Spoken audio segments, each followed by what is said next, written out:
प्यारे बच्चों, कल हमने पढ़ा सत्ता की साझेदारी टॉपिक के बारे में। उसी टॉपिक से फिर है। कल मैंने आपको पढ़ाया था कि दो छोटे देश, श्रीलंका और दूसरा देश था यूरोप का बेल्जियम, उन दोनों के बारे में आपस में कंपेयर करके बताया गया कि आखिर किसने किस हिसाब से अपना काम किया। अब बात आती है सत्ता की साझेदारी क्यों जरूरी है, आखिर जरूरी क्यों है, इस बारे में मैं आज आपको बताऊंगा। मैं BC Rampuria DRV inter college सहायक अध्यापक। इस टॉपिक में सत्ता की साझेदारी के बारे में आज मैं इस पर चर्चा करूंगा कि सत्ता की साझेदारी क्यों जरूरी है। इस प्रकार सत्ता के बंटवारे के पक्ष में दो तरह के तर्क दिए जा सकते हैं। पहला, सत्ता का बंटवारा। सत्ता का बंटवारा ठीक है क्योंकि इससे विभिन्न सामाजिक समूहों के बीच टकराव का अंदेशा कम हो जाता है। जो और भी सामाजिक समूह हमारे यहाँ निवास करते हैं, उन दोनों के बीचों में यानी टकराव की स्थिति कम हो जाती है, अर्थात उसका स्तर कम हो जाता है। चूँकि सामाजिक टकराव आगे बढ़कर के अक्सर हिंसा और राजनीतिक अस्थिरता का रूप ले लेता है। यानी ऐसा भी हो सकता है कि वो हिंसा का रूप भी धारण कर सकता है, और दूसरा राजनीतिक अस्थिरता, यानी जो हमारे यहाँ शासन सत्ता चल रही है वो अस्थिर हो जाएगी, स्थिर नहीं रह पाएगी। पता लगा 5 साल का कार्यकाल है, 1 या 2 साल तक की सरकार चली, इस तरह से यानी उसमें अस्थिर का रूप ले लेता है। इसलिए सत्ता में हिस्सा दे देना राजनीतिक व्यवस्था के स्वायत्त के लिए अच्छा है। यदि हम उसमें सत्ता का हिस्सा दे देते हैं तो जो राजनीतिक व्यवस्था है उसके स्थायित्व के लिए ये अच्छा है, यानी उसकी स्थिति बेहतर रहेगी, अर्थात उसका शासनकाल जो कार्यकाल है वो पूरा हो सकता है। इसलिए इसके लिए सत्ता की साझेदारी के लिए होना जरूरी है। बहुसंख्यक समुदाय की इच्छा को बाकी सभी पर थोपना तात्कालिक तौर पर लाभकारी लग सकता है। यानी जबरदस्ती किसी के ऊपर थोप दिया जाए कि उसकी इच्छा क्या है बहुसंख्यक समुदाय की, तो उस स्थिति की थोपना एक तात्कालिक तौर पर लाभकारी लग सकता है, क्योंकि जिसकी जब वो बहुसंख्यक में है तो उनकी बात भी मानना पड़ेगी जब सत्ता में रहना है तो। पर आगे चल कर के यह देश की अखंडता के लिए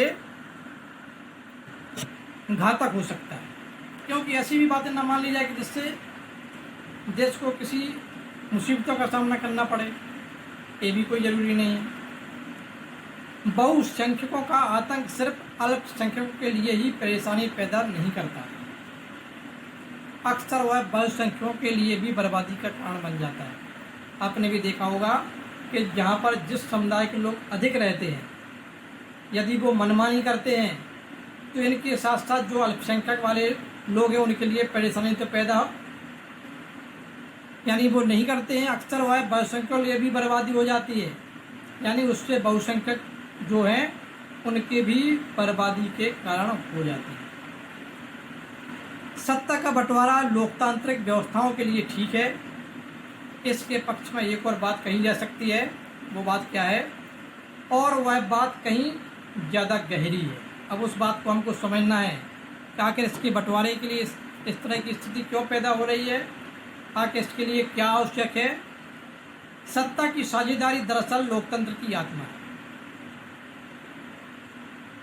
जो लोकतंत्र हमारे यहाँ, लोकतंत्र व्यवस्था जो हमारे यहाँ लागू है, तो उसकी साझेदारी, सत्ता की साझेदारी उस लोकतंत्र की आत्मा कहलाती है, अर्थात उसकी आत्मा है।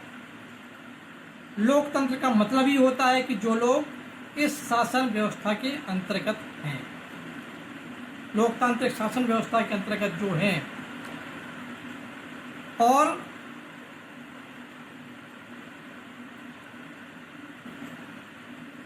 इसके बाद जो इसके अंतर्गत हैं उनके बीच सत्ता को बांटा जाए। ऐसा नहीं है कि उनको सत्ता से बाहर कर दिया जाए, उसके लिए भी सत्ता को बांटा जाए और ये लोग इसी ढर्रे से रहें। इसलिए वैध सरकार वही है जिसमें अपनी इस भागीदारी के माध्यम से सभी समूह शासन व्यवस्था से जुड़ते हैं, यानी सभी समूहों को जो लेकर के चलते हैं, और यही सत्ता की साझेदारी कहलाती है। तो इस तरह से यानी इस व्यवस्था को अवश्य लागू किया जाए। इन दो तर्कों में से एक को हम युक्तिपरक और दूसरे को नैतिक तर्क कह सकते हैं। यानी नैतिकता रूप से जो तर्क दिया जा रहा है इस तरह से, यानी दूसरे रूप में हम उसको नैतिक तर्क कह सकते हैं और एक को हम यानी युक्तिपरक कह सकते हैं। युक्तिपरक अर्थात समझदारी का तर्क लाभकर परिणामों पर जोर देता है। जब जो समझदारी का कार्य करेगा उससे अधिकतर लाभ भी होगा, उस पर विशेष जोर दिया जाता है। लाभ का जो उसका परिणाम निकलेगा वो लाभ के हिसाब से ही परिणाम उसका निकलेगा। जबकि नैतिक तर्क सत्ता के बंटवारे के अंतर्गत महत्व को बताता है। इस तरह से यानी इसके बारे में दिया गया है। और अब एक कहानी दी गई है जिसके माध्यम से आप उसको समझ सकते हैं। पहले तो एक खलील की उलझन, और उसके बारे में एक दिया गया खलील की उलझन के बारे में कि आखिर वो कहाँ पर किस बात को सोचता है, आखिर उसके सोचने का ढंग क्या है, क्या उचित है क्या अनुचित है, इसके बारे में यानी बताया जा रहा है। इसमें जैसा कि होता आया है, इस बार भी विक्रम रात की खामोशी में अपनी मोटरसाइकिल चलाया जा रहा था और बेताल उसकी पीठ पर बैठा था। आपने सुना होगा यानी विक्रम बेताल की कहानियाँ, उसके बारे में अब उस तर्क से समझाया जा रहा है कि जो विक्रम था वो रात की खामोशी में अपनी मोटरसाइकिल को चलाया जा रहा था और बेताल उसकी पीठ पर बैठा हुआ था। हमेशा की तरह इस बार भी यह सोचकर कि कहीं विक्रम को नींद ना आ जाए, बेताल ने कहानी सुनाना शुरू किया। कहानी कुछ इस प्रकार से, अब बेताल विक्रम को कहानी सुना रहा है। अब क्या कहानी सुना रहा है इसके बारे में ये बताया गया है इसी से संबंधित। बैरूत शहर में खलील नाम का एक आदमी रहा करता था। उसके माँ बाप अलग अलग समुदाय के थे। हो सकता है यानी अलग अलग समुदाय से आते हैं, हो सकता है कोई ईसाई हो कोई मुस्लिम हो, लेकिन फिर भी इसके बारे में आगे जिक्र किया गया है। अलग समुदाय के थे और ऑर्थोडॉक्स ईसाई थे। उनके जो पिता थे वो ऑर्थोडॉक्स ईसाई थे और उनकी जो माँ थी वो सुन्नी मुसलमान। शिया और सुन्नी दो यानी मुस्लिम के दो यानी वर्ग होते हैं। आधुनिक शहर के लिए यह कोई अनोखी बात ना थी। लेबनान में अलग अलग समुदाय के लोग रहा करते थे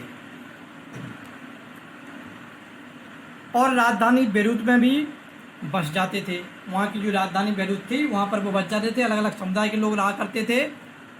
वे साथ रहते थे, मेलजोल होता, पर गृह युद्ध में भी एक दूसरे से लड़ते भी थे। यानी आपस में गृह युद्ध हुआ करता था, एक दूसरे की अपनी चर्चा किया करते थे, आपस में गृह युद्ध हुआ करता था। तो वो आपस में रहते तो थे लेकिन गृह युद्ध में वो एक दूसरे से लड़ते भी थे। खलील का एक चाचा ऐसी ही लड़ाई में मारा गया था, जो उसका चाचा था खलील का। गृह युद्ध की समाप्ति के बाद लेबनान के सारे नेता साथ मिलकर के बैठे और विभिन्न समुदायों के बीच सत्ता के बंटवारे के कुछ बुनियादी नियमों पर सहमत हुए। जो सत्ता का बंटवारा था, क्योंकि अलग अलग समुदाय के थे, उनका बंटवारा हुआ, तो उन बुनियादी जो नियम थे उन पर वो सहमत हुए किसी तरह से। इन नियमों के अनुसार तब हुआ कि देश का राष्ट्रपति मेरोनाइट पंथ का और कोई कैथोलिक ही होना चाहिए। इस बात पर उनकी चर्चा हुई कि वो कैथोलिक होना चाहिए। सिर्फ सुन्नी मुसलमान ही प्रधानमंत्री हो सकता है, और प्रधानमंत्री पर चर्चा है कि केवल सुन्नी मुसलमान ही प्रधानमंत्री हो सकता है। और प्रधानमंत्री का पद ऑर्थोडॉक्स ईसाई और संसद के अध्यक्ष का पद शिया मुसलमान के लिए तय हुआ। इस तरह से यानी उसमें आपस में बंटवारा कर लिया गया कि किस संप्रदाय के लोग यानी किस तरह से यानी सत्ता का बंटवारा करेंगे, किसको कौन सा पद दिया जाए, इस तरह से उसमें यानी बताया गया है। इस समझौते के अनुसार आगे से ईसाई फ्रांस से संरक्षण की मांग नहीं करेंगे। ईसाई यानी संरक्षण की मांग नहीं करेंगे कि यानी हमको संरक्षण दिया जाए। और मुसलमान भी पड़ोसी सीरिया के साथ, जो पड़ोसी देश सीरिया है, उसके साथ एकीकरण की मांग छोड़ने पर सहमत हुए कि आप भी ये मांग नहीं करेंगे कि यानी सीरिया का एकीकरण इसी देश में यानी उसका विलय कर लिया जाए। इस पर भी आप यानी मांग छोड़ने पर सहमत हुए कि हम इस तरह की भी मांग नहीं करेंगे। जब ईसाइयों और मुसलमानों के बीच यह समझौता हुआ था तब दोनों की आबादी लगभग बराबर थी। उस समय दोनों की आबादी बराबर थी जब इस तरह का समझौता हुआ था, क्योंकि जब दोनों लोग हैं तो दोनों की जब आबादी बराबर है तो दोनों के इस तरह सत्ता में साझेदारी इस तरह से दी जाए। बाद में मुसलमान स्पष्ट रूप से बहुमत में आ गए, पर दोनों पक्ष अभी भी उस समझौते का आदर करते हुए उसे मान रहे हैं। क्यों मान रहे हैं? कि उनका बराबर वो आदर कर रहे हैं, जैसा बना दिया गया है उसको बराबर मानते चले आ रहे हैं। दूसरा, अब खलील को इस समझौते में बड़ी गड़बड़ी लगती है। अब वो सोचा कि कैसी गड़बड़ी है जिसकी जो लोग बहुसंख्यक में हो गए हैं उसको यानी सत्ता की साझेदारी उसके हिसाब से होनी चाहिए। तो खलील को समझने में इसमें लगा कि इसमें कुछ गड़बड़ी लगती है। वह राजनीतिक महत्वाकांक्षा वाला लोकप्रिय व्यक्ति है, लेकिन मौजूदा व्यवस्था के रहते हुए वह सबसे बड़े पद पर पहुंच ही नहीं सकता, ऐसा उसका मानना था। वह ना तो माँ के धर्म को मानता है और ना ही पिता के। उसको धर्म से कोई मतलब नहीं है। वो कहना मैं माँ के धर्म को मानता हूँ ना पिता के धर्म को मानता हूँ। असल में वह चाहता ही नहीं कि उसे किसी भी धर्म से जोड़ करके पहचाना जाए। यानी उसे किसी धर्म से कोई मतलब नहीं है। सभी लोग नागरिक हैं, सभी को नागरिक का दर्जा दिया जाना चाहिए। इस तरह से यानी उसने इस बारे में समझा कि हमको इससे कोई लेना देना नहीं है कि मेरे पिता किस धर्म से संबंध रखते हैं, मेरी माँ किस धर्म से संबंधित रहती है, इससे उसको कोई मतलब नहीं है। ऐसा यानी उसने अपने आप को समझा। यानी अब वो आगे बता रहा है, जब ईसाइयों और मुसलमानों के बीच यह समझौता हुआ था तब दोनों की आबादी बराबर थी। तो उसने सोचा कि इस तरह से तो सब गड़बड़ी लग रही है। अब चूंकि उसे समझ में नहीं आता कि लेबनान में अन्य सामान्य लोकतंत्रों की तरह क्यों नहीं चलता, जो अन्य जगह लोकतंत्र चल रहे हैं ऐसे यहाँ पर भी चलना चाहिए। उसका कहना है कि सिर्फ चुनाव कराइए, हर किसी को चुनाव लड़ने की आज़ादी दीजिए और जिसे सबसे ज़्यादा वोट मिले वह राष्ट्रपति बन जाए। अर्थात जब लोकतंत्र है तो लोकतंत्र का अधिकार तो हमको मिलना चाहिए। लोकतंत्र का अधिकार होता है कि जहाँ पर यानी जो स्त्री, वयस्क स्त्री और पुरुष, जब उनको मत देने का अधिकार मिल जाएगा तो वो अपने आप से अपने मन का यानी प्रत्याशी चुनेंगे, अपने मन का राष्ट्रपति चुनेंगे, अपने मन का प्रधानमंत्री चुनेंगे। ऐसा उसका मानना था। उसको इस समुदाय से कोई मतलब नहीं था। वो ये सोच रहा था कि जो और भी देश हैं वो इस तरह से कार्य कर रहे हैं और हमारे यहाँ इस तरह से सत्ता चल रही है, इस पर मैं विश्वास नहीं रखता हूँ। ऐसा उसने यानी अपना विचार दिया। अब वो समझ रहा है किसी को चुनाव लड़ने की आज़ादी दीजिए और सभी लोग चुनाव लड़ सकें, सब लोग स्वतंत्र हैं। क्योंकि लोकतांत्रिक देश में हम निवास कर रहे हैं, तो हमारे लिए लोकतंत्र का अधिकार हमको मिलना चाहिए। जिससे सबसे ज़्यादा वोट मिले वह राष्ट्रपति बन जाए, और भले ही वह किसी भी समुदाय का हो, लेकिन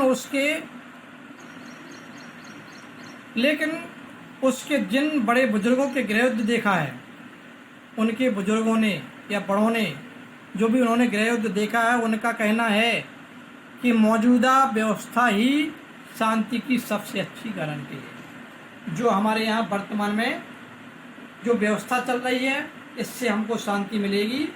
और जब आप उस तरह से लोकतंत्र के हिसाब से आ जाएंगे आप, तो वहाँ पर आपको आज़ादी मिलने वाली नहीं है, वहाँ पर हमारा टकराव बढ़ेगा। अभी कहानी ख़त्म भी नहीं हुई थी कि वे टीवी टावर के पास पहुँच गए, जहाँ पर टीवी टावर लगा हुआ था। तो वहाँ पे रुक सकते हैं। बेताल ने जल्दी से कहानी ख़त्म की और अपना सवाल विक्रम से पूछा। अब विक्रम से उन्होंने क्या सवाल किया बेताल ने, अगर आपको लेबनान का कानून फिर से लिखने का अधिकार होता तो आप क्या करते। ऐसा उन्होंने यानी बेताल ने विक्रम से क्वेश्चन किया। बेताल, विक्रम और उसके बीच हुए समझौते। अब उन्होंने कहा कि आप इसमें क्या कर सकते हैं, क्या आप पुरानी व्यवस्था ही चलने देते या आप कुछ नया करते। ऐसा बेताल ने विक्रम से पूछा। बेताल, विक्रम और उनके बीच अपने बीच हुए समझौते को दोहराना नहीं भूला। अगर आपके दिमाग में स्पष्ट जवाब है और आप फिर भी नहीं बताते, तो आपकी मोटरसाइकिल जाम हो जाएगी। ऐसा यानी बेताल ने विक्रम से कहा, और आप आगे नहीं बढ़ पाएंगे। अब बात आती है कि आप बेचारे विक्रम को बेताल का सवाल का जवाब देने में मदद करते हैं। अब ऐसा क्वेश्चन उन्होंने किया।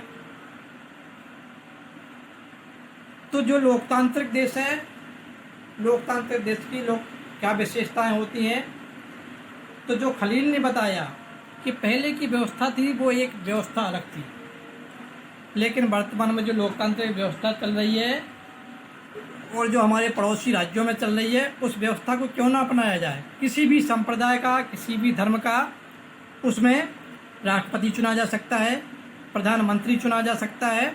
इस तरह से यानी उसने अपना विचार रखा। प्यारे बच्चों, आपने इसके बारे में समझा ही होगा, और इसके बारे में आप अच्छी तरह से मनन करिए, उसके बारे में समझिए कि जो आपका चैप्टर सत्ता की साझेदारी है, इसमें आपको इससे क्या शिक्षा मिलती है, किस राज्य में किस तरह की व्यवस्था होना चाहिए, जो लोकतांत्रिक राज्य होते हैं वो किस तरह से चला करते हैं। प्यारे बच्चों, इसके बारे में आप समझिए। आज के लिए प्यारे बच्चों बस इतना ही। धन्यवाद। Thank you very much.